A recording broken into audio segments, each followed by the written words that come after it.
The Police Federation is talking tough this evening as the country grapples with climbing murder figures.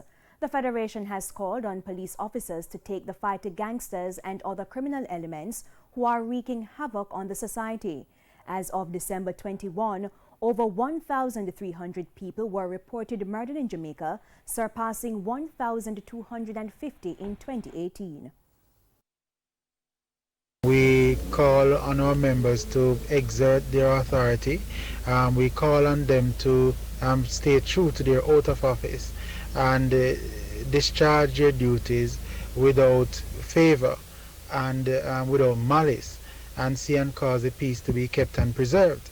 We also wish to assure them that notwithstanding the extenuous circumstances, the issues that face us as police officers, we stand ready to assist our officers, our members, whether it be legal costs, whether it be advocacy to preserve their rights, but we do not want their work to be impeded by any extenuating circumstances.